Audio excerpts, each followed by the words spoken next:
नमस्कार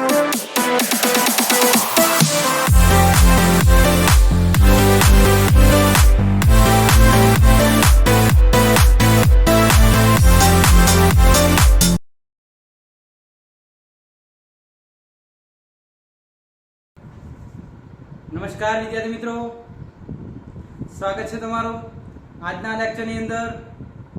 बेटा previous lecture ની અંદર આપણે દોલનો એટલે શું, દોલિત ગતિ વિશેનો અભ્યાસ કર્યો તથા એના માટેના આવર્ત ગતિના ઉદાહરણો અને સમીકરણો સાથેની ચર્ચા આપણે પૂરી કરી।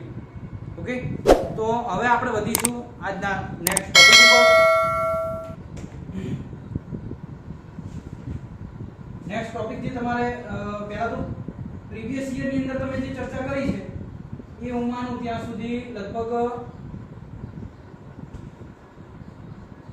ગ્રાફ હતા કે ગ્રાફની ચર્ચા તમે કરી ચૂક્યા છો કે કઈ રીતે y વિરુદ્ધ t ના ગ્રાફ મળે છે અને જુદી જુદી જે કળાઓ છે જેમ કે પ્રારંભિક કળા phi ની વેલ્યુ 0 હોય ત્યારે π/2 હોય ત્યારે પાઈ હોય ત્યારે 3π/2 હોય ત્યારે કયા કયા પ્રકારનો આલેખ મળશે।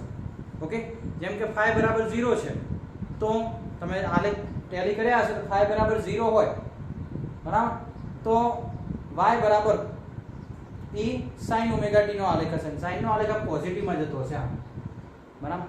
બીજો આલેખ cos નો હશે જે 1 થી ચાલુ થતો હશે। ત્રીજો આલેખ માઈનસ sin નો હશે જે sin કરતા ઉલટો હશે અને ચોથો માઈનસ cos નો હશે જે -1 થી ચાલુ થતો હશે। તો આ ચારે ચાર આલેખોનો આપણે અભ્યાસ કરી ચૂક્યા છીએ। હવે નેક્સ્ટ આપણે સરખામણી જોવાની છે બેટા। તો નવા ટોપિકનું નામ આપી દો e ઓમેગા અને phi ના કારણે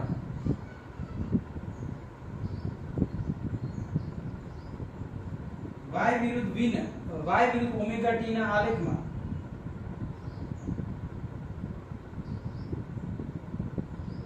થતા ફેરફારો। ઓકે, ચલો ડન। હવે બેટા આ y વિરુદ્ધ ઓમેગા t ના કારણે જે થતા ફેરફારો છે એ ફેરફારોમાં તમે શું કહી શકો? તો પહેલા આપણે કંપ વિસ્તારના કારણે ફેરફાર નોંધવો છે કે કંપ વિસ્તારના કારણે કઈ રીતે ફેરફાર થતો હશે।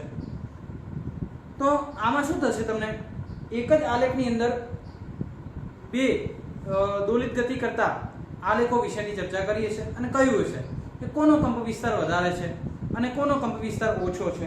તો આપણે એ જોઈ લઈએ।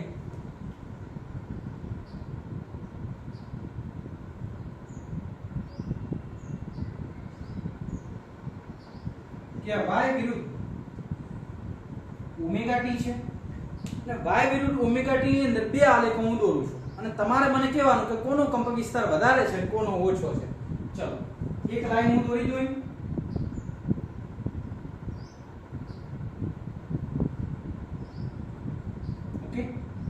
અને બીજી લાઈન હું દોરું છું અહીંથી।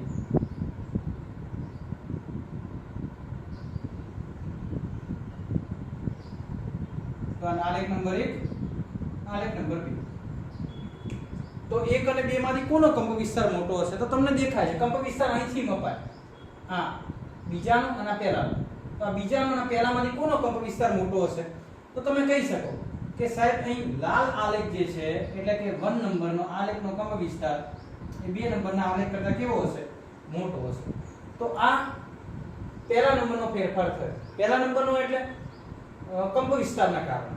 તો આ ફેરફાર આ આલેખ તમારે કેવો હતો? આ આલેખ કોના ફેરફારના કારણે છે? કંપ વિસ્તાર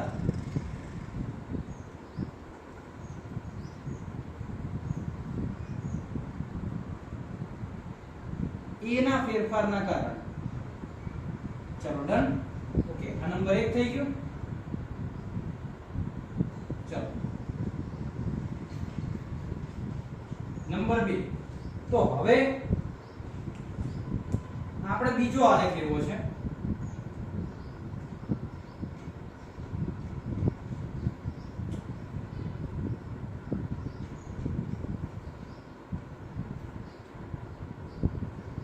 બીજા આલેખમાં શું છે, બે સમીકરણો તમને આપેલા હશે અથવા તો બીજો આલેખ લેવો છે phi ના કારણે, પ્રારંભિક કળાના ફેરફારના કારણે।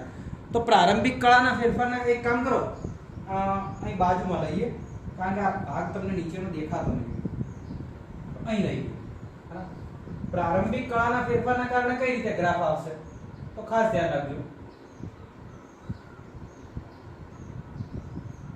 કે y અને ઓમેગા ટી, અને પ્રારંભિક કળાના ફેરફાર હોય તો એમાં y બરાબર a sin omega T plus phi1 અને બીજું y બરાબર a sin omega T plus phi. ધારી લો કે phi1 બરાબર 0 છે અને phi2 બરાબર 90 છે. તો આ આલેખો માટે આપણે અહીં phi1 જો 0 લઈએ તો phi1 એટલે કે પહેલા નંબરનો આલેખ અહીંથી કઈ રીતે દોરી શકીએ, તો એ દોરવા માટે પહેલા નંબરનો લાલ રંગનો આલેખ છે તો આપણે આમ દોરી દઈએ, કારણ કે phi1 છે એટલે sin 0, phi1 અહીં 0 મૂકી દઉં અને તો વચ્ચે શું a sin omega t, a sin omega t એટલે અહીંથી આલેખ ચાલુ થતો હશે 0 થી આમ. Okay done. ચાલો હવે એના પછી 90 છે તો અહીં 90 મૂકીએ તો sin નું 90 વિધેય બદલાઈ જાય, 90 બદલાય એટલે sin નું શું થાય cos, તો cos થશે તો બીજા નંબરનો આલેખ cos 01 તો અહીંથી ચાલુ થતો હશે. તો અહીંથી જો આલેખ થતો હોય તો આ મુજબ આપણે કહીએ તો cos નો આલેખ નીચે જશે, બરાબર, અહીંથી cos, કારણ કે અહીં તમે જોઈ લો cos નો આલેખ અહીં નીચે જશે એટલે એ અહીંથી આમ કરી આમ.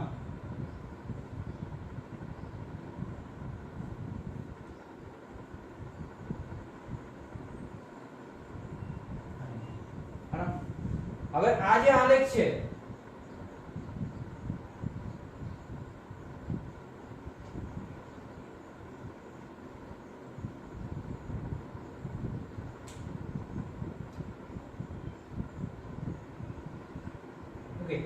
તો આ આલેખમાં અને આ આલેખમાં આપણે કેવું હોય કે ભાઈ કયા આલેખની અંદર કંપ વિસ્તાર, બંનેમાં કંપ વિસ્તાર તો જો કંપ વિસ્તાર તો સમાન જ છે, પણ આપણે phi નો ફેરફાર નોંધવો છે કે phi1 ને phi2, તો અહીં phi1 0 છે અને phi2 કેવા છે નાના છે.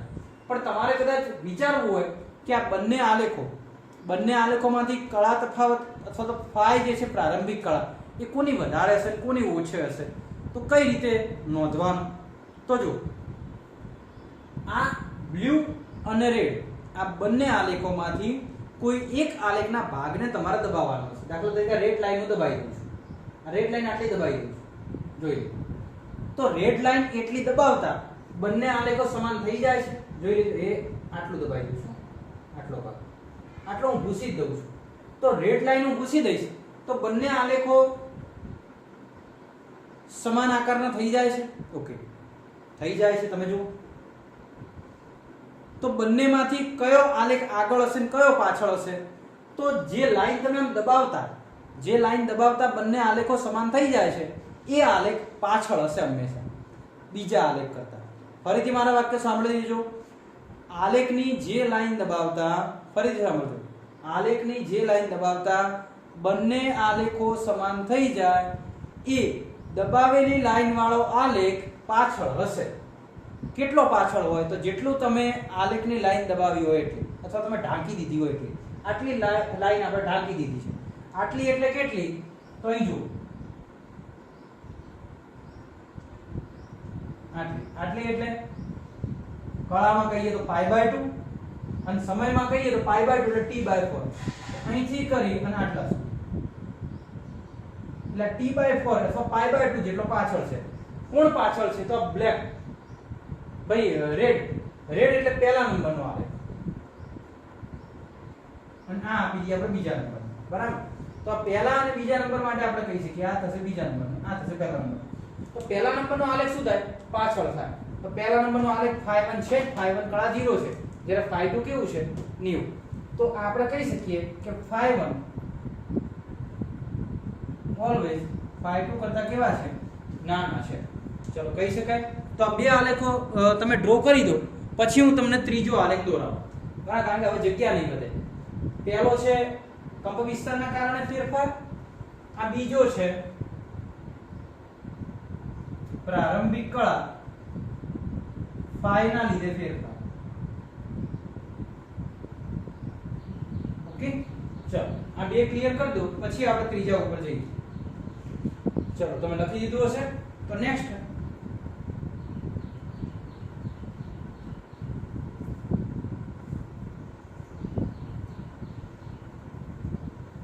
હવે ત્રીજા નંબરમાં શું થશે? ત્રીજા નંબરમાં આપણે ઓમેગાના કારણે જવું છે કે ઓમેગાના કારણે. તો આપણે બે આલેખ લઈ લઈએ y1 બરાબર પહેલો આલેખ લઈએ y1 બરાબર a sin omega 1t, બીજો આલેખ લઈ લઈએ y2 બરાબર a sin omega 2t અને બંને માટે ગ્રાફ જનરેટ કરી દઈએ કે આ y અક્ષ અને આ આવશે x અક્ષ એટલે કે y વિરુદ્ધ ઓમેગા t. ઓકે અને એક લાઈન દોરી દઈએ એકદમ નોર્મલ આ રીતે કે આ એક દોલન પૂરું થયું અને આ બીજું ચાલુ એટલે દોઢ દોલન મેં દોર્યું 1.5 દોલન. ઓકે નેક્સ્ટ નવું એકાદ કરીએ અહીંથી. હા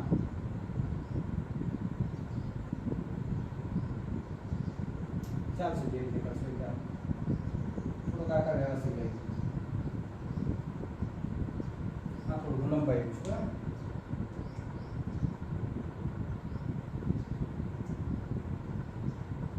હવે આમાં ઓમેગા કોનો વધારે? તો બેટા જો પહેલા તો ઓમેગા માટે યાદ કરો ઓમેગા બરાબર શું થાય? કોણીય આવૃત્તિ અને કોણીય આવૃત્તિ એટલે આવૃત્તિને 2π વડે ગુણો તો કોણીય આવૃત્તિ થાય એટલે કે f જેટલી વધારે એટલે ઓમેગા શું થાય? વધારે. f આવૃત્તિ જેટલી વધારે એટલે કોણીય આવૃત્તિ વધારે. કોણીય આવૃત્તિ જેટલી વધારે અથવા આવૃત્તિ જેટલી વધારે એટલો આવર્તકાળ શું થઈ જાય? ઓછો થઈ જાય. તો એવું ના કહી શકીએ કે ફ્રીક્વન્સી જેની વધારે એનો ઓમેગા વધારે. ફ્રીક્વન્સી એટલે દોલનોની સંખ્યા એકમ સમયમાં દોલનોની સંખ્યા જેની વધારે એની ફ્રીક્વન્સી વધારે અને એનો ઓમેગા વધારે. તો આમાં દોલનોની સંખ્યા કોની વધારે? તો તમે જુઓ ને કોઈ એક ચોક્કસ સમયગાળા માટે લો કે આટલો સમયગાળો તમે નોંધો. આટલા સમયગાળામાં આ ભાઈએ કેટલા દોલન કર્યા? તો દોઢ દોલન કર્યા આટલા સમયગાળામાં.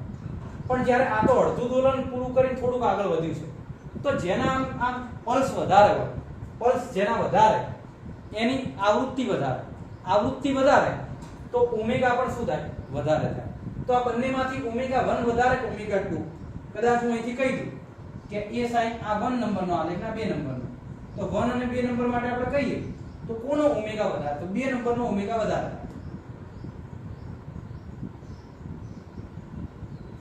ચલો ક્લિયર? તો આ તમે કહી શકો કે આ સરખામણી કોના કારણે છે? ઓમેગાના કારણે. બેટા અહીં આપણે આલેખની અંદર ત્રણ પ્રકારની કમ્પેરિઝન જોઈ. પહેલી કંપ વિસ્તાર, જે તમે સરળતાથી કહી શકો કે સર આનો કંપ વિસ્તાર મોટો આવે ને આનો નાનો આવે, પહેલી વસ્તુ. બીજી ફાઈ એટલે કે પ્રારંભિક કળા. એક આલેખને ઢાંકતા એનો આકાર બીજા આલેખ જેવો મળતો હોય તો ઢાંકેલો આલેખ પાછળ હોય પ્રારંભિક કળામાં. ઓકે ચલો બીજું તમે ઓમેગા. તો ઓમેગા માટે જેની ફ્રીક્વન્સી વધારે એનો ઓમેગા પણ કેવો થશે? વધારે. અને જેનો ઓમેગા વધારે એનો આવર્તકાળ કેવો થાય? ઓછો. એટલે કે એને દોલન પૂરું કરવા માટે વધુ સમય લાગશે. ઓકે ચલો તો પહેલા નોટડાઉન કરી લો, એના પછી હું એક આલેખ આપું છું જેના ઉપરથી તમે તારવણી કાઢજો કે ખરેખર કોનો ઓમેગા વધારે છે, કોનો ફાઈ વધારે છે અને કોનો કંપ વિસ્તાર વધારે છે. ઓકે ચલો આટલું નોટ ડાઉન કરી લો. કરી લીધું? ઓકે નેક્સ્ટ તો આગળ વધીએ. હવે મિત્રો એક આલેખ હું તમને આપું છું, એના આધારે તમે મને કહેજો કે કોનો ઓમેગા વધારે છે અને કોનો કંપ વિસ્તાર.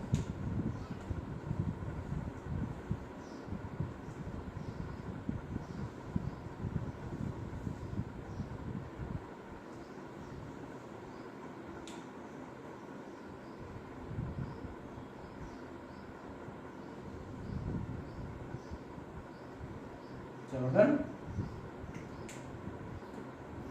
અહીંથી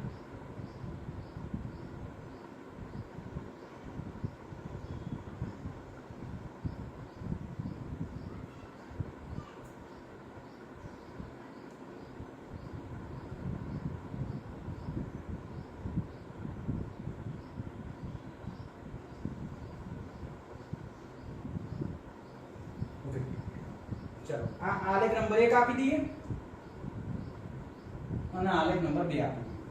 ચલો આલેખ નંબર 1 અને 2 ની અંદર આપણે શું કહી શકીએ બેટા? તો પહેલી વસ્તુ કંપ વિસ્તાર માટે વિચારો કે એકનો કંપ વિસ્તાર વધારે કે બેનો? તો એકનો ઓછો છે, એકનો તો અહીં છે, જ્યારે બેનો અહીં છે.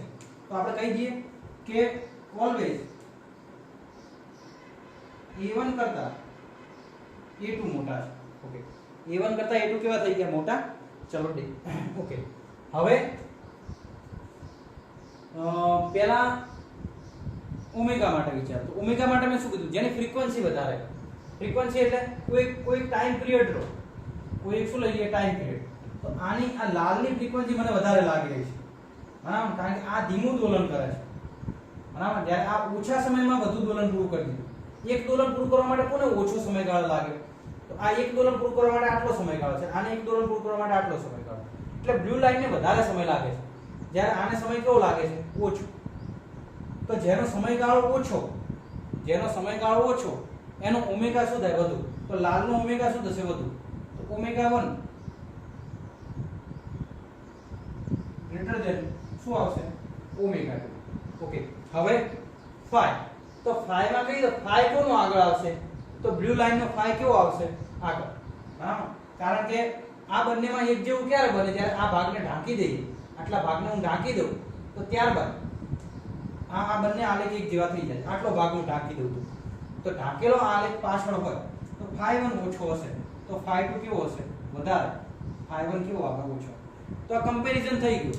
કંપ વિસ્તાર, ઓમેગા અને phi ત્રણેય માટે શું કરવાના? કંપ વિસ્તાર અહીંથી નોંધી લેવાનો.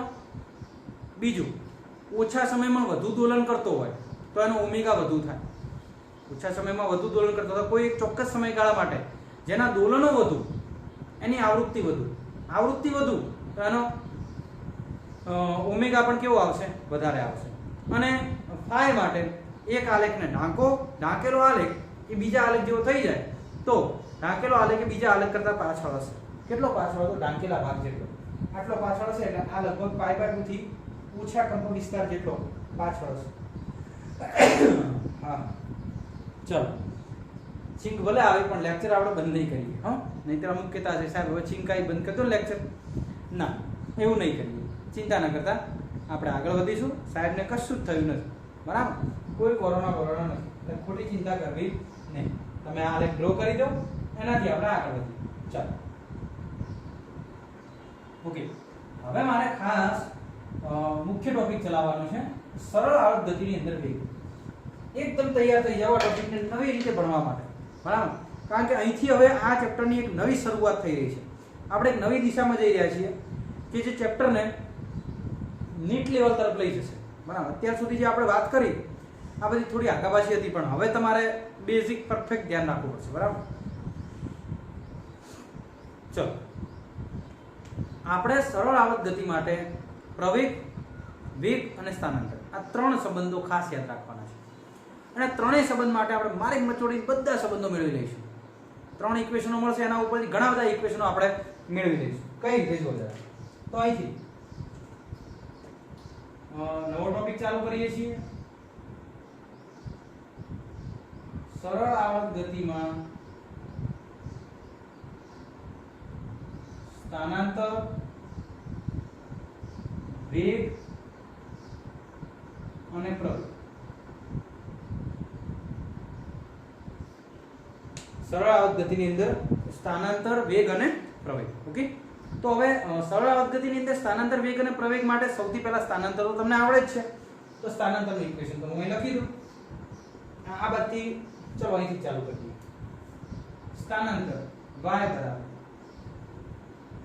a sin omega t plus શું આવશે? phi. ઓકે, તો આ સ્થાનાંતરનું ઇક્વેશન થઈ ગયું. આનું પહેલી વાર વિકલન કરો એટલે વેગ મળે, બીજી વાર વિકલન કરો એટલે પ્રવેગ મળે. તો વિકલન તો બધાને આવડતું જ હશે એટલે હું વધારે સમય વ્યર્થ નહીં કરું. આ સમીકરણ નંબર 1 વિકલન કરીશું. y નું વિકલન કરીએ તો વેગ આવે. એ sin નું વિકલન શું થઈ જાય? cos omega t plus phi. અને ઓમેગા t પ્લસ phi માં phi નું તો વિકલન 0 થાય, પણ ઓમેગા t નું ઓમેગા આવે અને એ ક્યાં આવી જાય? આગળ. આ સમીકરણ નંબર 2 વેગનું વિકલન કરશો તો પ્રવેગ મળશે. એટલે કે એ ઓમેગા cos નું થાય minus sin omega t plus શું આવશે phi સમીકરણ નંબર 3 ઓકે આ ત્રણ ઇક્વેશનો તો મળી ગયા પણ આટલે આપણે ઊભું નથી રહી જવાનું બેટા આનાથી આગળ આપણે વેગ અને સ્થાનાંતર આ બંને વચ્ચેના સંબંધ દર્શાવતા સૂત્રનો અભ્યાસ કરવાનો છે તો વેગ અને સ્થાનાંતર માટે સૂત્ર લાવવું હોય તો આ y માટે હું થોડીક વધારે કેલ્ક્યુલેશન કરું છું કઈ રીતે ભાઈ અહીં વેગ v બરાબર a omega cos omega t plus phi છે ઓકે cos ને તમે ધોરણ 10 યાદ કરજો તમે આવું ન લખતા કે sin square theta plus cos square theta is equal to 1 sin square ને પહેલી વાર લઈ જઈએ તો cos square theta is equal to 1 minus sin square theta તો cos theta is equal to under route ની અંદર 1 minus sin સ્ક્વેર થીટા ચલો ડન તો cos થીટા ની વેલ્યુ મળી ગઈ તો અહીં v is equal to e omega cos theta ની જગ્યાએ શું આવશે 1 minus sin square cos theta ની જગ્યાએ શું આવે 1 minus sin square omega t plus શું આવશે phi તો આ વેગની વેલ્યુ મળે cos ની જગ્યાએ તમે લખી શકો ને cos ની જગ્યાએ આવે 1 minus sin સ્ક્વેર અહીં થીટા હતા તો અહીં ઓમેગા t પ્લસ phi હતા ઓકે એક કામ કરો a ને પણ અંદર લઈ લો તો તમે જ્યારે a ને અંદર લેશો તો v બરાબર શું આવશે a અંડર રૂટ ની અંદર ઓમેગા સ્ક્વેર સોરી a ને અંદર લો ઓમેગા ને બહાર રાખો તો ઓમેગા હું બહાર રાખું છું a ને અંદર લઈ લો a square minus a square sin square omega t plus શું આવશે phi તો v બરાબર ઓમેગા અંડર રૂટ ની અંદર a square a sin omega t plus phi એની જગ્યાએ મૂકી દઈએ y તો અહીં શું આવશે y સ્ક્વેર ઓકે તો આ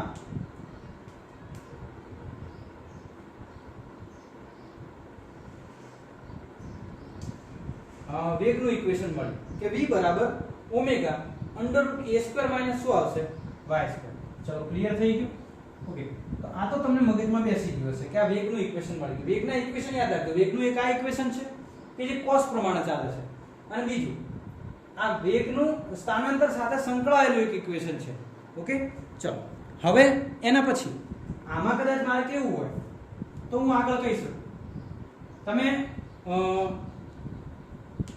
સરળ આવર્ત ગતિનો અભ્યાસ તો કરી ચૂક્યા હશો સરળ આવર્ત ગતિની અહીં આકૃતિ હું દોરું તો તમને બેટાને ખબર છે કે દટ્ટ પદાર્થ હતો એની સાથે બાંધેલી એક સ્પ્રિંગ હતી એમ દળનો બ્લોક હતો અને એમ દળના બ્લોકને જ્યારે આમ નીચે લઈ જઈએ તો આ અંત્ય બિંદુ હતું આ કયું બિંદુ હતું અંત્ય બિંદુ અને આ ઉપર લઈ જઈએ આ ઉપરનું અંત્ય બિંદુ હતું આ કંપ વિસ્તાર a હતો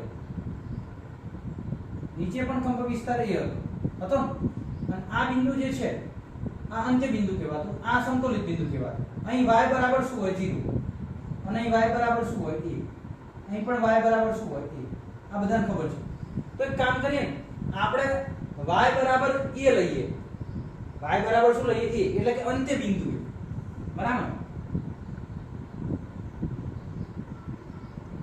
અંત્ય બિંદુ એટલે કે y બરાબર a હોય ત્યારે v બરાબર ઓમેગા અંડર રૂટ y ની જગ્યાએ a મૂકશો એટલે a square minus a square 0 થઈ જાય અને 0 ગુણ્યા બધું પદ 0 થઈ જાય એટલે વેગ બરાબર શું થઈ જાય 0 અને આમે તમને ખબર છે બેટા આ તો બરાબર છે કે ઇક્વેશન ની મદદથી તારવી બાકી આમે તમને ખબર પડી જાય કે y બરાબર 0 છે તો ત્યાંથી તમે અહીં જાઓ એટલે ધીમે ધીમે વેગ શું થાય ઘટતો જાય જેમ ઉપર જાય y નું મૂલ્ય વધશે y નું મૂલ્ય વધતું કેટલું થઈ જાય a y નું મૂલ્ય a થાય એટલે વેગ કેટલો થઈ જવાનો 0 એટલે ફાઇનલ એટલે વેગ મિનિમમ થઈ ગયો અને હવે y બરાબર 0 લઈ લઈએ એટલે કે સમતોલિત બિંદુ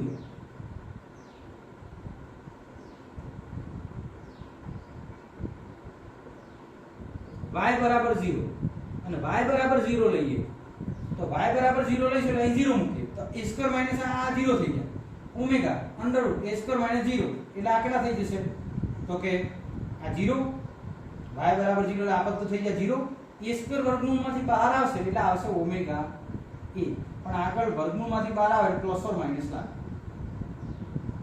અહીં તમે કહી શકો કે y બરાબર a હતો તો y બરાબર a માટે આશા રાખું છું કે તમને નીચે દેખાતું જ હશે.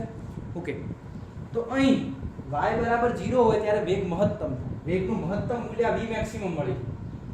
અહીં શું મળી ગયું? v maximum. કદાચ આના માટે તમારે લખવું હોય તમે v મેક્સિમમ જ લખી શકો ડાયરેક્ટ. તમે લખી દીધું, નીચે લખી દીધું, કોઈ ચિંતા કરવાની જરૂર છે. v મેક્સિમમ બરાબર plus or minus omega a, plus or minus omega a.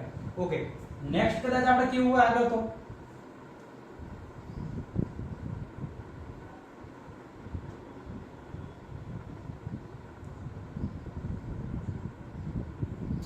તો v maximum plus or minus omega a છે એ ફાઇનલ છે. હવે v ની વેલ્યુ તમને ખબર પડવા લાગી કે સાહેબ જેમ સમતુલિત બિંદુ જેમ જેમ ઉપર જઈએ એમ y વધે. y નું મૂલ્ય શું થાય? વધતું જાય. y નું મૂલ્ય વધે તો વેગ ઘટે છે. અંત્ય બિંદુએ પહોંચીએ અહીંથી જેમ જેમ ઉપર જતા જઈએ y નું મૂલ્ય વધે. y વધતો વધતો વધતો a થાય એટલે વેગ થઈ જાય 0. વેગ 0 થાય એટલે પદાર્થ ત્યાંથી નીચે આવવાની શરૂઆત કરે પાછો, એટલે વેગ વધે. વેગ વધીને અહીં કેટલો થઈ જાય? મેક્સિમમ. એટલે કે સમતુલિત બિંદુએ v મેક્સિમમ થઈ જાય ઓમેગા a જેટલો, જ્યારે અંત્ય બિંદુ અહીં થઈ જાય વેગ 0. મારે લખવો હોય તો હું લખી શકું કે v 0, અહીં v plus or minus omega a, અને v લખું એના કરતા અહીં લખી દઈશ v મેક્સિમમ. તમને કદાચ દેખાવામાં થોડી તકલીફ પડતી હોય તો સાંભળી લેજો, કારણ કે આનાથી મોટા અક્ષર આ આકૃતિમાં બેટા નહીં કાઢી શકાય, કારણ કે આકૃતિ ખૂબ નાની બનાવવી પડશે, નહીંતર બોર્ડમાં સમાયેલ છે. ઓકે, તો આ v મેક્સિમમ છે. v મેક્સિમમ બરાબર plus or minus omega a, અને અહીંયા થઈ જાય v બરાબર 0. અને આમે યાદ રહી જાય, અંત્ય બિંદુએ વેગ 0 હોય, મધ્યમાન સ્થાને વેગ v મેક્સિમમ ઓમેગા a જેટલો થાય. તો ચલો, આ તો રિલેશન આપણે મેળવી લીધું. હવે ઊર્જા માટે વાત કરીએ તો જો વેગ અહીં મહત્તમ છે તો અહીં ગતિ ઊર્જા મહત્તમ. જ્યાં વેગ મહત્તમ ત્યાં ગતિ ઊર્જા મહત્તમ. અહીં વેગ 0 તો અહીં અને અહીં એટલે કે અંત્ય બિંદુએ ગતિ ઊર્જા શું થઈ જાય? 0, અને વેગ કેવો થઈ જાય? મેક્સિમમ. ઓકે, ચાલો નેક્સ્ટ આગળ વધીએ. તો કે સાહેબ હવે પ્રવેગ માટે શું કરીશું? તો પ્રવેગ માટે પણ ઇક્વેશન આવું ના ઉતારવું પડશે. તો પ્રવેગ માટે કેવું ઉતારીશું? તો વેગના સમીકરણ ઉપરથી પ્રવેગનું મૂલ્ય તો મળી જાય. આ જે વેગનું ઇક્વેશન છે એના ઉપરથી તમને પ્રવેગનું મૂલ્ય તો મળી જાય, પણ પ્રવેગ માટે થોડીક તારવણી ન કરી દઈએ, હજી થોડુંક સહેલું બનાવીએ કે હવે v બરાબર a omega cos omega t plus phi તો છે. જો આ પ્રવેગ મેળવીએ તો cos નું મૂલ્ય થઈ જાય માઈનસ sin, તો a omega sin omega t plus phi. Okay, અને આમાંથી minus. Okay, a sin omega t ને અલગ રાખીએ. આ છે a sin omega t, omega હું અલગ રાખું અને અહીં લઈ લઉં a sin omega t plus phi. Okay, તો a બરાબર minus omega a sin omega t plus phi, તો એની જગ્યાએ આવે y. અને ઓમેગા જો આ ઇક્વેશન તો તમે યાદ જ રાખજો, આ ઇક્વેશન તો યાદ રાખજો કે પ્રવેગ a બરાબર જેમ v અને y વચ્ચેનો સંબંધ હતો ને, આ યાદ રાખવાનું કે v બરાબર omega under root a square minus y square. એ રીતે અહીં યાદ રાખવાનું કે a બરાબર માઈનસ ઓમેગા y. અને અહીં હવે તમે થોડુંક આ જોઈ લો કે અંત્ય બિંદુએ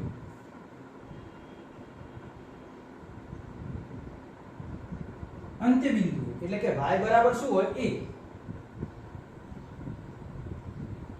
તો a બરાબર માઈનસ ઓમેગા a થાય, અને સમતોલિત બિંદુએ એટલે કે y બરાબર 0 હોય ત્યારે a બરાબર 0 થઈ જાય. ઓકે, ક્યાં આગળ પ્રવેગ 0 હોય? તો સમતોલિત બિંદુએ. સમતોલિત બિંદુએ વેગ અને પ્રવેગ, વેગ જ ના હોય તો 0 ને પ્રવેગની તો વાત જ ના આવે. તો અહીં અંત્ય બિંદુએ જે છે એ y મેક્સિમમ હશે, તો પ્રવેગ પણ મેક્સિમમ થાય. તો અહીં હું પ્રવેગ લખું એની જગ્યાએ a મેક્સિમમ લખી દઉં કે a મેક્સિમમ બરાબર minus omega a. Okay, done. ચલો, તો આ વસ્તુ ક્લિયર થઈ જવી જોઈએ તમારે. ક્યાંય આપણે એક ભૂલ છે, જો તમે ધ્યાનમાં લઈ લીધી હોય તો સરસ કહેવાય, નહીં તો મારા ધ્યાનમાં આવી છે. શોધી લેજો બેટા શું ભૂલ છે. હજી સુધી તો નથી નડી પણ હવે નડે છે એટલા માટે મેં તમને કીધું. ચાલો, જો તમને ધ્યાનમાં આવી ગયું હોય તો ધી બેસ્ટ કહેવાય, ન ધ્યાનમાં આવ્યું તો હું તમને ધ્યાનમાં લાવી. એક ભૂલ આ લેક્ચરમાં છે, શોધો. એટલે આપણે લખવાનું એક વસ્તુ રહી ગઈ છે, એ કઈ છે જો તમને સમજાય છે. હમણાં તમે કહીશો કે આ સાહેબ આ તો રહી ગયું. y બરાબર a sin omega t plus phi હતા, એનું વિકલન કર્યું તો એ એમના એમ sin નું cos થાય, omega t plus phi નું omega ક્યાં આવી જાય આગળ. ઓકે, હવે a cos omega t plus phi છે, એનું વિકલન કરી cos નું વિકલન થયું માઈનસ sin. omega t નો omega આવે આગળ તો એક omega તો બીજો omega આવે, અહીં શું થઈ જાય omega સ્ક્વેર. ઓકે, તો અહીં omega સ્ક્વેર હોય તો અહીં પણ omega સ્ક્વેર આવે, અહીં પણ ઓમેગા સ્ક્વેર આવે, ઓમેગા સ્ક્વેર અહીંયા આવે, ઓમેગા સ્ક્વેર અહીંયા આવશે, ઓમેગા સ્ક્વેર અહીંયા આવશે. ઓકે, તો પ્રવેગનું જે ઇક્વેશન છે એ આવશે a minus omega square a. Okay, તો આ a મેક્સિમમ મળી ગયું અને ટોટલ કેલ્ક્યુલેશન અહીં પૂર્ણ થાય છે. બરાબર, હજી જગ્યા છે પણ થોડીક એના પછીની કેલ્ક્યુલેશન જે છે એ આપણે આમ તો કરી લઈએ. ચાલો, ખાસ નોટ્સ ફોર નીટ માટે લઈ લઈએ.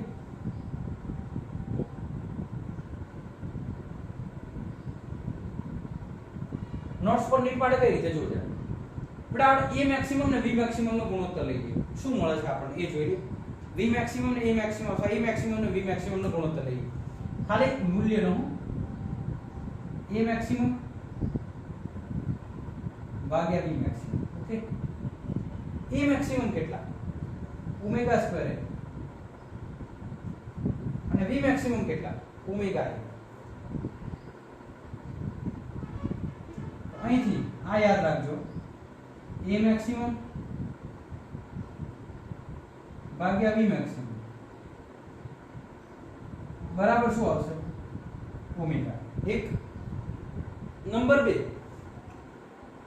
કદાચ આપણે a મેક્સિમમ નો અથવા v મેક્સિમમ નો સ્ક્વેર કરી ગુણોત્તર લેવો છે. v maximum square, v maximum નો સ્ક્વેર ભાગ્યા a મેક્સિમમ.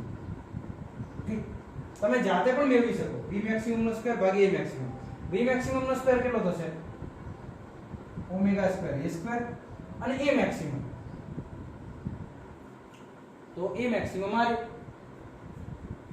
મૂલ્ય જ લઉં છું, દિશા નથી લેતો, માઈનસ એ દિશા દર્શાવે છે. Omega square cancel, a cancel, તો વધ્યા કેટલા a. તો એ શું આવ્યું કે v મેક્સિમમ નો સ્ક્વેર ભાગ્યા a maximum is equal to a આવશે.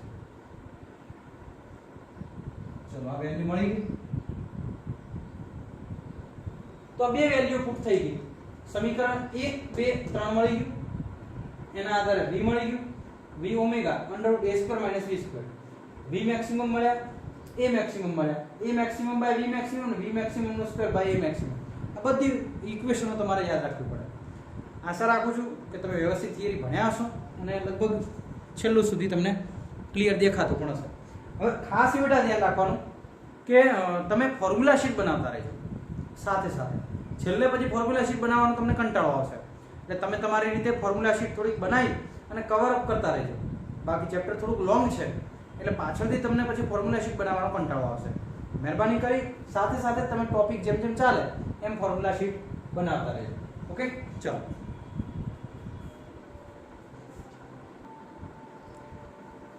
હવે એના પછી આપણે આગળ વધવું છે. બરાબર,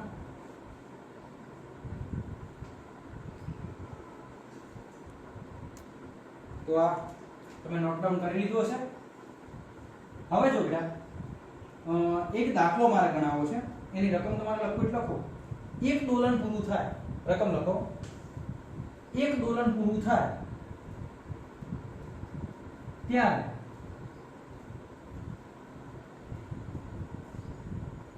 સરેરાશ વેગ અને સરેરાશ ઝડપ શોધો. એક દોલન પૂરું થાય ત્યારે સરેરાશ વેગ અને સરેરાશ ઝડપ શોધો. હવે એક દોલન પૂરું થાય એટલે તો તમે ઇમેજિન કરો, આમ તો દોરીને સમજાઈ દે. રકમ તમે લખી દીધી હશે. જો એ આ સ્પ્રિંગ છે,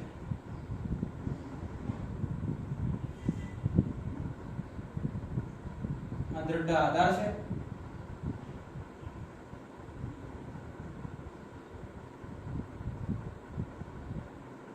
એમ આ દ્રઢ આધારથી આપણે નીચે તરફ જઈએ અને આમ ઉપર તરફ જઈએ.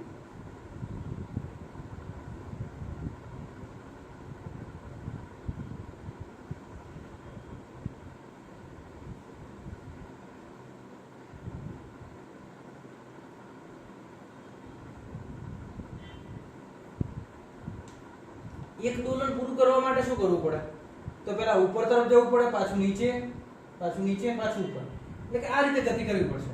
પહેલા અહીંથી દોલક ઉપર જશે, ઉપર જઈ ત્યાંથી પાછું અહીંયા આવશે, અહીંથી પાછું નીચે જશે, પાછું પોતાના સ્થાન ઉપર આવશે. એટલે એક દોલન પૂરું થાય.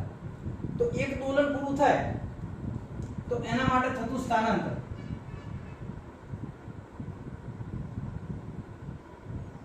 એક દોલન પૂરું કર્યા બાદ દોલકે કરેલ સ્થાનાંતર 0, કારણ કે પોતાના સ્થાન ઉપર આવી ગયો. તો સરેરાશ વેગ તો શું દર્શાવે છે?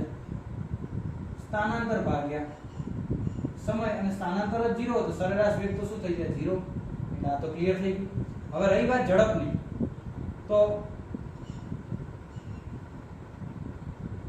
એક દોલન પૂરું કર્યા બાદ દોલકે કાપેલ અંતર કેટલું થાય? 4a. ઉપર a, નીચે a, એટલે 4a અંતર કાપે. તો સરેરાશ ઝડપ પથ લંબાઈ ભાગ્યા સમય. પથ લંબાઈ કેટલી થાય? 4, અને સમય થાય t. એક દોલન પૂરું કરવા માટે લાગતો સમય એટલે આવર્તકાળ t છે. અને મેં તમને યાદ રાખવાનું કીધું ઓમેગા બરાબર શું થાય? 2π/t. તો અહીંથી t ને કરતા કરીએ t = 2π/omega. તો અહીં t ને મૂકીએ તો 4a, t ની જગ્યાએ મૂકીએ 2π, ઉપર જાય ઓમેગા. તો 2 2 4 2 a ઓમેગા upon π. ઓકે, તો આ શું થઈ ગયું? સરેરાશ ઝડપ. અને 2/π અહીં રાખીએ, અને a ઓમેગા જે છે, આ a ઓમેગા શું થશે? પ્રીવિયસ યરમાં પૂછાયેલો નીટનો ક્વેશ્ચન છે, બરાબર? ખાસ મોસ્ટ ટાઈમ, બરાબર? છોકરાઓ આટલે આઈને અટકી ગયા. હવે a ઓમેગા શું છે? તો યાદ કરો, હમણાં જ મેં ચલાવી. a ઓમેગા શું છે? b maximum. તો અહીંયા આવી જાય, ઓપ્શનમાં આપેલું એટલે ખબર પડી જાય ને, 2/π * a ઓમેગા શું આવી જાય? b maximum. તો આ તમારો આન્સર ફાઇનલ મળી ગયો કે સરેરાશ ઝડપ 2/π v મેક્સિમમ અને સરેરાશ વેગ શું આવે? 0. એકદમ સિમ્પલ ક્વેશ્ચન હતો. પહેલા નોટ ડાઉન કરી લો, રકમ દરેકે લખી દીધી હશે, અને ન લખી હોય તો ફરીથી હું લખાવું છું. એક દોલન પૂરું કરવા માટે અથવા એક દોલન પૂરું કર્યા બાદ સરેરાશ વેગ અને સરેરાશ ઝડપ શોધો. દોલકે એક દોલન પૂરું કર્યું, ત્યારબાદ સરેરાશ ઝડપ અને સરેરાશ વેગ શોધો. ઓકે, ચલો નોટ ડાઉન કરી લો બેટા. ચલો નેક્સ્ટ આગળ વધીએ. હવે શું થશે? તો એના પછી આપણે જ્યારે પદાર્થ અથવા દોલક દોલન પૂરું કરતો અથવા દોલિત ગતિ કરતો હોય તો ત્રણની દિશાઓને ધ્યાનમાં લઈને ચિહ્નો, ક્યારે સ્થાનાંતર પ્લસ લેવું, ક્યારે વેગ પ્લસ લેવો અથવા પ્લસ માઇનસ લેવો, પ્રવેગ ક્યારે પ્લસ માઇનસ લેવો, એના માટેની ચર્ચા કરવી. ઓકે, તો સ્થાનાંતર y, વેગ v અને પ્રવેગ એ ના ચિહ્ન. ઓકે, તો કઈ રીતે દર્શાવવા? તો એ દર્શાવવા માટે તમારે શું કરવું પડે? એની ગતિ જે છે, ગતિની દિશા લેવી પડે. ગતિની દિશા કઈ રીતે? આ લઈ લો નિયત બિંદુ. હવે નિયત બિંદુથી આપણે ઉપર તરફ જઈએ. એ અહીંથી જઈશું ઉપર તરફ, ત્યાંથી આવીશું પાછા નીચે તરફ, અહીંથી આવીશું પાછા નીચે તરફ, ત્યાંથી પાછા જઈશું ઉપર તરફ. કેમ આવું કરે છે એ ખબર પડે તમને? કે દોલક પદાર્થ m દળનો બ્લોક અહીંથી ઉપડે આમ ઉપર જશે, ઉપર જઈ પાછું નીચે આવે ને, ઉપર જઈને આમ નીચે આવે, ઉપર જશે પાછું નીચે આવશે, પાછું નીચે જશે, પાછું પોતાના મૂળ સ્થાન પર આવશે. તો આમ ઉપર જતો આ આવે 1 બાર, આ આવે 2, આ આવે 3, ના આવશે 4. ચલો 1 પોઝિશન માટે શું થાય? તો પહેલા y લઈ લઈએ. તમારે કેટલો લેવાનો છે હું તમને કહી દઉં. y v a, y v a, y v a, y v અને a.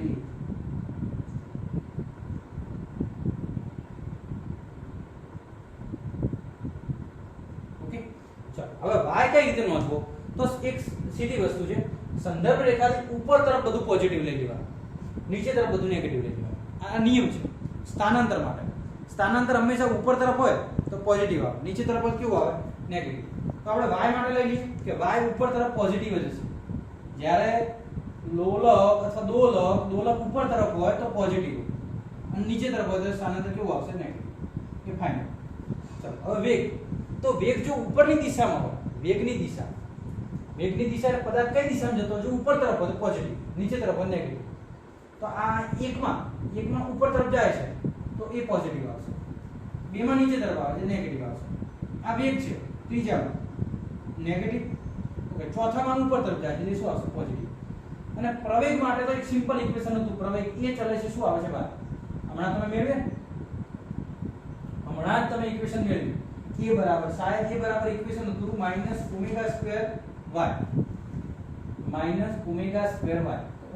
ના ચલ રાખી એ ચલે છે શું આવે? એ ચલે છે -y. એ ચલે છે -y એનો મતલબ કે y જો પોઝિટિવ હોય તો એ શું થાય? નેગેટિવ. અને જો y નેગેટિવ હોય તો એ શું થાય? પોઝિટિવ. તો અહીં એ જે છે આ નેગેટિવ, કારણ કે y પોઝિટિવ તો એ નેગેટિવ, અને એ નેગેટિવ, y નેગેટિવ તો એ પોઝિટિવ, y નેગેટિવ તો એ શું આવે? પોઝિટિવ. ઓકે. અને એમને મેં તમને કદાચ આવું બધું યાદ ના રહે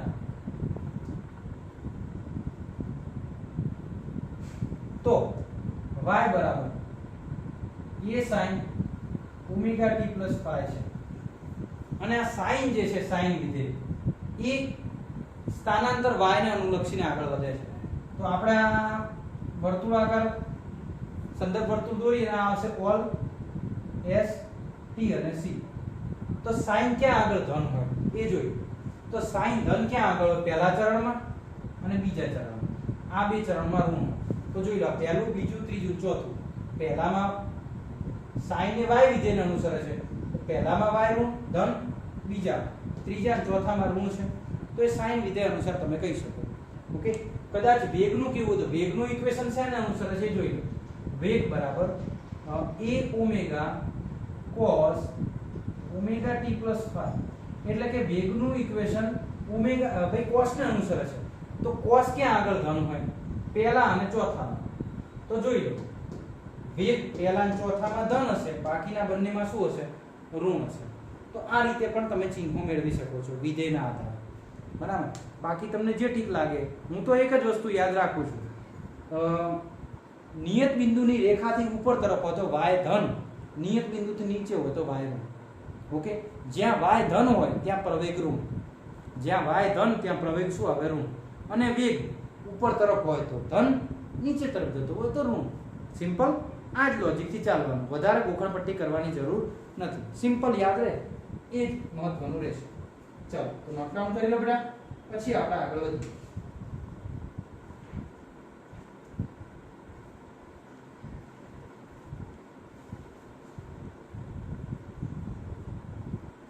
ચલો થઈ ગયું. હવે એના પછી આપણે y, v અને a એ ત્રણેયના સમય સાથેના આલેખ દર્શાવવાના છે. એ કઈ રીતે આવશે એના માટેની ચર્ચા કરીએ. ઓકે.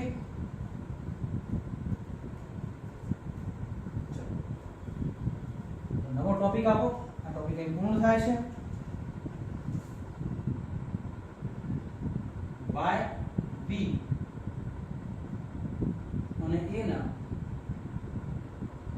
સમય t સાથે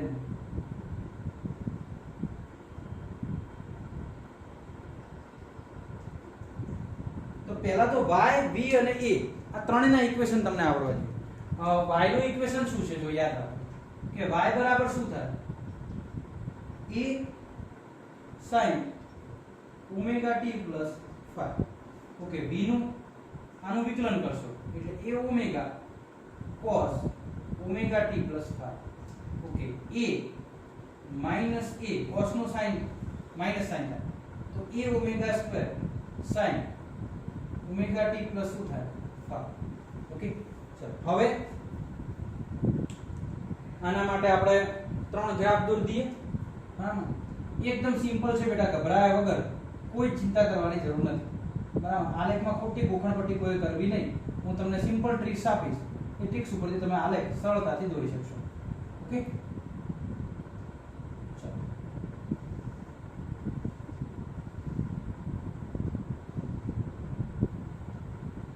y વિરુદ્ધ ઓમેગા t અથવા તો t,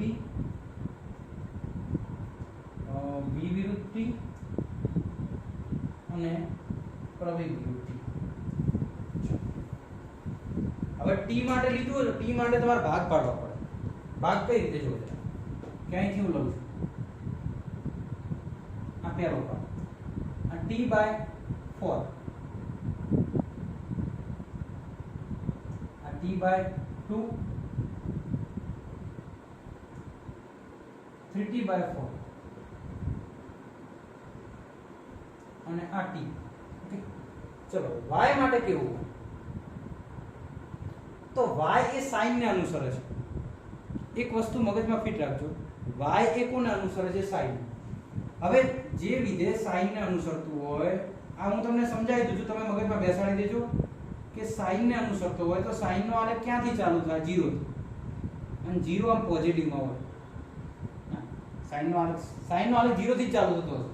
ઓકે, જો y cos ને અનુસરતું હોય તો cos નો આલેખ હંમેશા ક્યાંથી ચાલુ થાય? 1 થી આવે. જો y માઈનસ sin ને અનુસરતું હોય, માઈનસ sin કરતા ઊંધો આલેખ હોય, આને ઊંધો ફેરવી દેવાનો. અથવા sin નો આલેખ 0 થી જ ચાલુ થાય પણ માઈનસ sin જ નીચે તરફ જાય, પ્લસ sin જ ઉપર તરફ. તો આ પ્લસ છે તો આ આલેખ ઉપર તરફ જશે. આ sin છે એટલે 0 થી તો થશે પણ ઉપર જશે કે નીચે? તો માઈનસ જ નીચે જાય. અને cos માઈનસ હોય તો cos નો જે આલેખ છે, જસ્ટ દેખાતું નહીં હોય તમને. ઓકે, cos નો લાસ્ટ નહીં દેખાતો, ત્યાં જગ્યા હોય તો હું દોરી દઉં બેટા. cos માટે અહીં કોર્નરમાં જગ્યા છે, થોડું કરી દઈએ, થોડું કરે છે. જો y માઈનસ cos હોય તો માઈનસ cos માટે આલેખ ક્યાં આવે? કારણ કે ગ્રાફ છે ને, ગ્રાફનો સેક્શન બહુ મોટો થઈ જાય છે એટલે બોર્ડ બેટા થોડુંક નાનું પડે છે. બરાબર, અને ઝીણા અક્ષર લખીએ પછી તમને મજા ના આવે. એટલે આ માઈનસ cos, તો cos નો આલેખ હંમેશા 1 થી ચાલુ થાય પણ નેગેટિવ માં છે એટલે 1 થી અહીં આમ નેગેટિવ માં છે. એટલે તમારા મગજમાં પહેલું તો એટલું જ ક્લિયર કરી દેવાનું કે sin નો આલેખ હોય તો સાહેબ 0 થી ચાલુ થાય, cos નો હોય તો 1 થી થાય, કંપ વિસ્તાર a થી ચાલુ થાય. અને જો y નો આલેખ પ્લસ sin વાળો હોય તો પ્લસ sin તો 0 થી પોઝિટિવ માં જાય, માઈનસ sin તો નીચે આવે. cos પ્લસ હોય તો પ્લસ 1 થી આમ આવશે અને માઈનસ હોય તો માઈનસ 1 થી આમ આવે. અને એ તમને ખબર પડી જ ગઈ છે. હવે તમે વિચારો કે y છે તો y કેવો છે? Plus sin. તો પ્લસ sin નો આલેખ પહેલા મગજમાં રાખો કે 0 છે. અને જો પ્લસ sin હોય તો આમ ઉપર તરફ, માઈનસ sin હોય નીચે તરફ. પ્લસ sin છે એટલે આલેખ આમ આવશે.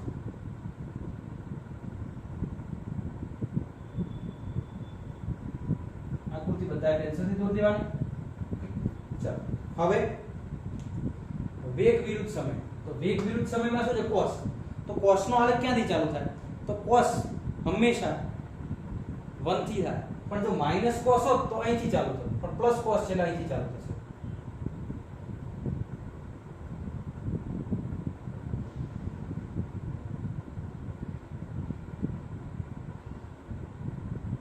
ઓકે, હવે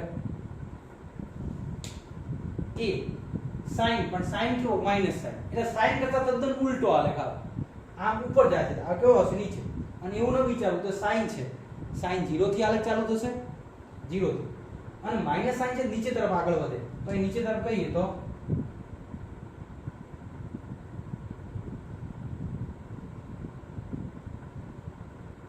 આમ આવશે ઓકે તો આ પહેલા તમે આલેખો દોરી દો આ તમારે હોંશિયામાં દોરવું હોય તો આ આલેખ 1 2 3 અને 4 આ યાદ રાખવા માટે હોંશિયામાં દોરી દેજો અને ટોપિકમાં આ લખજો બરાબર પહેલા આલેખ કમ્પ્લીટ કરી દો બરાબર પછી આપણે આગળ વધીએ ચાલો ઝડપ રાખે દરેક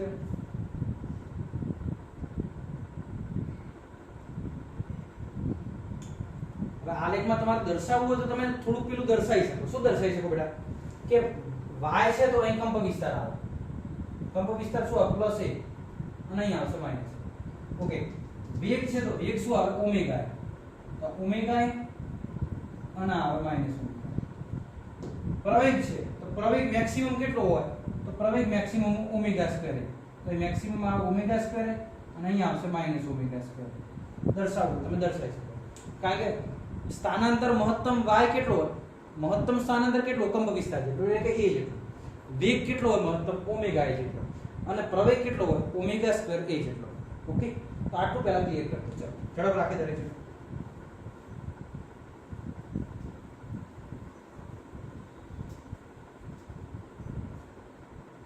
ચલો હવે હું આ ભાગ પૂછું છું અને આપણે થોડીક આલેખની સરખામણી કરવાની છે એ અહીં કરી દઈએ બરાબર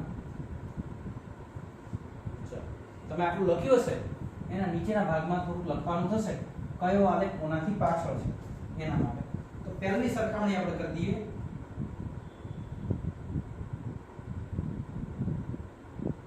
v અને y વચ્ચે ઓકે v અને y વચ્ચે કઈ રીતે સરખામણી કરશો તો જો v અને y કોણ આગળ કોણ પાછળ તો મેં તમને શું કીધું હતું બેટા કળામાં કોણ આગળ કોણ પાછળ આપણે ચેક કરવું છે તો એના માટે તૈયાર થઈ જાઓ એકદમ અલગ કે સાહેબ બંને આલેખોને જોતા કોઈ એક આલેખને ઢાંકવાનો પ્રયાસ કરવાનો અને એ જે આલેખ તમે ઢાંકી રહ્યા છો એ આલેખ પાછળ હશે બીજા આલેખ કરતા તો આ વેગ અને સ્થાનાંતર વચ્ચે તમે જુઓ આ વેગ છે અને આ સ્થાનાંતર v અને y વચ્ચે સરખામણી કરવી છે તો બેમાંથી કયા આલેખનો ભાગ ઢાંકું તો બંને એક જેવા થઈ જાય તો જો એ આ આલેખનો ભાગ હું આટલો ઢાંકી દઉં છું તો તમે જોશો કે બંને આલેખો સેમ થઈ જાય છે ઉપરવાળો નીચેવાળો થઈ જાય છે તો બંને આલેખો સેમ થઈ જાય છે તો કયો આલેખ પાછળ ને કયો આલેખ આગળ તો જે ઢાંકીએ છીએ એ પાછળ અને આ આગળ એટલે કે y v થી પાછળ હશે અથવા v એ y થી આગળ હશે કોણ આગળ v આગળ કોના કરતા y થી તો આપણે આગળ વાળું જ વિધાન લખીએ ઢાંકેલા ભાગ વાળો આલેખ પાછળ હશે અને ઢાંક્યા વગરનો જે છે આગળ હશે ઓકે હવે કેટલો આગળ ને કેટલો પાછળ તો કેટલો ભાગ તમે ઢાંક્યો આટલો એટલે t/4 t/4 એટલે વર્તુળનો ચોથો ભાગ એટલે સમયમાં t/4 પણ કળામાં કેવું હતું તો π/2 કળામાં કેટલો આવે π/2 તો અહીં આપણે કહી દઈએ કે અહીં મારે લખવું હોય તો હું લખી શકું કે v એ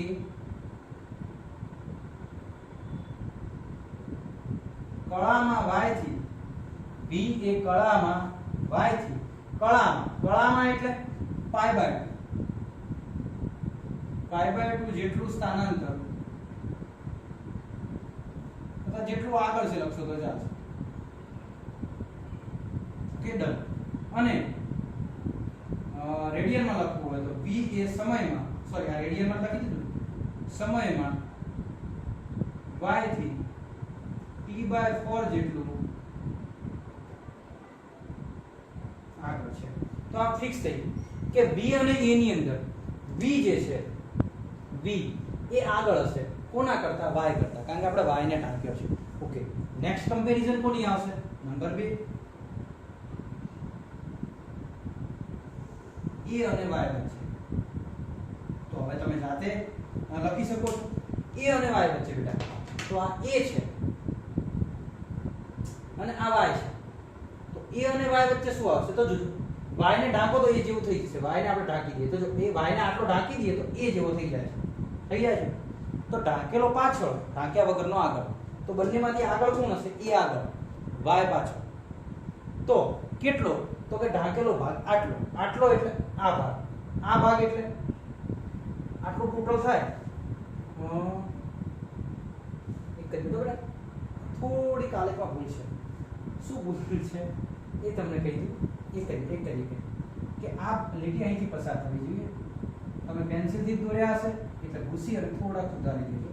એટલા માટે જ આપણે પેન્સિલ યુઝ કરવાનું કહીએ છીએ કે એ અહીંથી આમ આવે અને અહીં આમ જાય, પછી અહીંથી આમ આવે અને અહીં આમ જશે.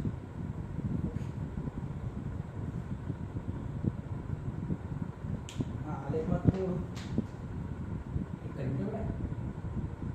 થોડા શું છે, માપ વ્યવસ્થિત હોય તો તમને બરાબર જ છે, પણ થોડું વ્યવસ્થિત હોય તો તમને એ અહીંથી પસાર થયું, પછી અહીં બીજે, પછી અહીંથી પસાર થયું.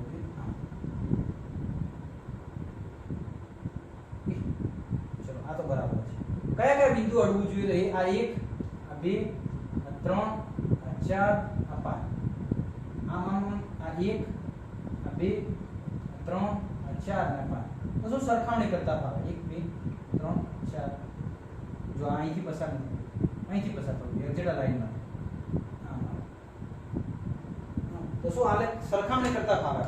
આ ટુકડાઓ છે 1, 2, 3, 4. ઓકે, તો હવે જોઈએ કોના વાંચે વાત કરતા હતા આપણે? એ અને વાય છે. તમારા જોડે શું છે પુસ્તક, ભાઈ તમારા જોડે નોટબુક હશે ને, નોટબુક પર તો ફૂટપટ્ટીથી સીધી લીટીઓ પડશે એટલે વાંધો નહીં આવે. એ અને વાય વચ્ચે, તો એ અને વાય વચ્ચે શું થશે બેટા? તો જો આટલો ભાગ હું ઢાંકી દઉં. આટલો ભાગ ઢાંક્યા પછી જો આ આકાર બની જાય છે. આટલો એટલે કેટલો ઢાંક્યો તમે? આટલો એટલે t/2 જેટલો. t/2 એટલે અડધું દોલન, એટલે સમયમાં t/2, પણ રેડિયનમાં કે કળામાં કેવું હતું? પાઈ જેટલો. તો હું લખી દઉં કોણ પાછળ હશે અથવા કોણ આગળ હશે? આગળ કોણ હશે? એ આગળ હશે, ઢાંકવા વાળો પાછળ હશે. તો આપણે કહી દઈએ કે એ કળામાં y થી પાઈ જેટલું આગળ છે. ચલો ડન. અને બીજું BA અથવા તો AA સમયમાં y થી પાઈ એટલે t/2 જેટલું, સમયમાં t/2 જેટલું થાય, t/2 જેટલું આગળ છે. ચલો V અને y ની સરખામણી કરી દીધી અને a અને y ની કરી દીધી, બરાબર. હવે V અને y ની કરી દીધી, a અને y ની કરી દીધી, હવે a અને b ની કરી દીધી, બરાબર. એટલે પતી જાય. લાસ્ટ ત્રીજું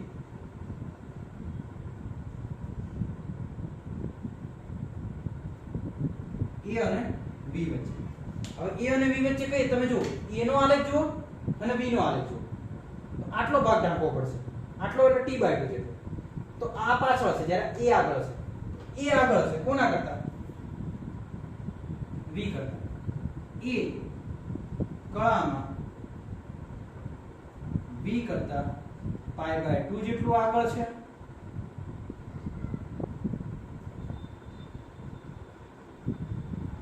એ સમયમાં v કરતા π/2 એટલે t/2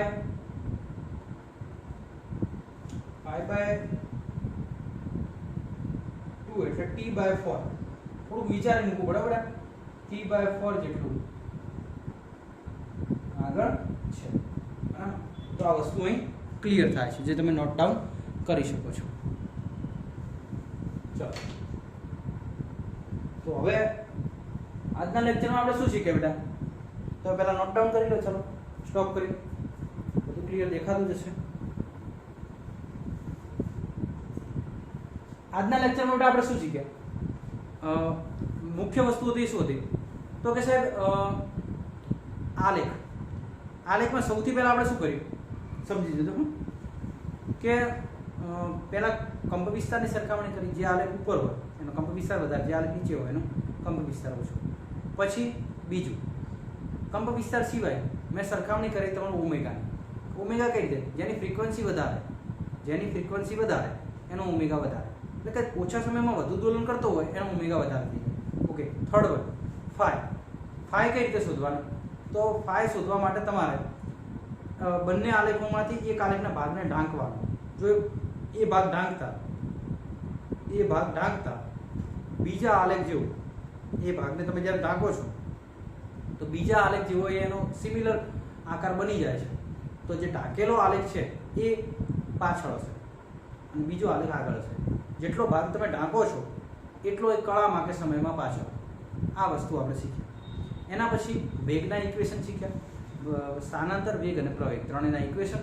એ ત્રણ ઇક્વેશનો ખાસ કરી દેવાના. ક્યારે વેગ મેક્સિમમ હોય, ક્યારે પ્રવેગ મેક્સિમમ હોય, પ્રવેગ અને વેગ વચ્ચેના સંબંધો, એના સ્થાનાંતરના ઇક્વેશનો, એના આધારે એના જે ગુણોત્તર મેળવ્યા એ ખાસ, બરાબર. અને એના પછી આપણે ત્રણની સરખામણી કરી. કોના સાથે? સમય સાથે. તો આ ટોટલ લેક્ચર આલેખ અને ખાસ ઇમ્પોર્ટન્ટ સૂત્રો સાથે સંબંધિત હતું. આશા રાખું છું કે તમે વ્યવસ્થિત રીતે લેક્ચર અટેન્ડ કર્યું હશે. લેક્ચર અટેન્ડ કર્યા પછી એક વખત બધા સૂત્રો રિવાઇઝ કરી દેવાના અથવા લેક્ચરને દોડાવી અને થોડું જોઈ લેવાનું, રિકેપ કરી લેવાનું, કે જેથી કરીને મગજમાં બધું જ ક્લિયર થઈ જાય. ઓકે, આશા રાખું છું મિત્રો કે તમને આ લેક્ચર ગમ્યું હશે. તો હવે મળીશું મિત્રો નેક્સ્ટ લેક્ચરની અંદર નવા એક ટોપિક સાથે. ઓકે, તબ તક કે લીએ ઓકે, બાય.